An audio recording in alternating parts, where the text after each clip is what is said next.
Good morning, everybody. Welcome to today's Reading the Red this Monday morning, this fine Monday morning. A little bit chilly, but the sun is going to rise high in the sky today. It's going to be a blessed day. Luke chapter 9, verse 50. But Jesus said to him, "Do not hinder him, for the one who is not against you is for you." Jesus said these words to the disciples because they came to him and they said to him, "Jesus, there's someone here casting out a demon in your name, but they're not doing it our way. They're not following in the same way that we're walking." And Jesus says, "Do not hinder them, for the one who is not against you is for you." And the idea of hindering is to make it awkward for them. And Jesus is saying, no, don't make it awkward for them. Let them go ahead and do it, because it isn't long before they will too be connected in the same way. He doesn't want us to hinder one another. Denominationalism, the idea of being, as it were, belonging to a particular sect, the idea of you go to that church and I go to this church. Never God's intention. It made it awkward for us to have unity. But people capture a truth and they run with that truth and they hold on to that truth and they elevate that truth, and often at the detriment of other truths. And so division has occurred because we can't agree on how we do it.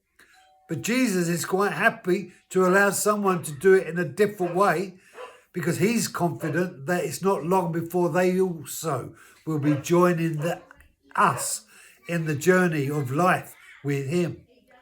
He doesn't want us to all be the same. He wants us to be unique.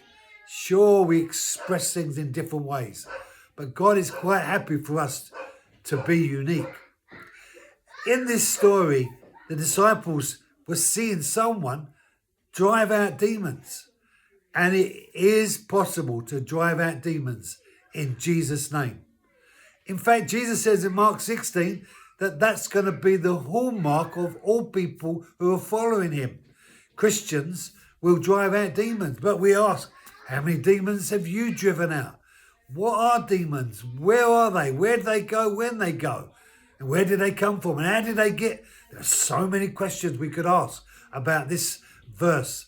But nevertheless, there was someone driving out demons and they were successful. And Jesus commends them for it. And he tells the disciples not to hinder them. Don't be discouraged that people don't do it your way. It's okay. It's all right if you're the only one doing it that way. If you're doing it in Jesus' name, hey, that's okay. We're all different. Rejoice in your uniqueness and don't be intimidated that people do it differently from you. Jesus says, do not hinder them, because it won't be long before they're part of you. Thank you for joining me. Be blessed. Have a great day, and I'll see you tomorrow.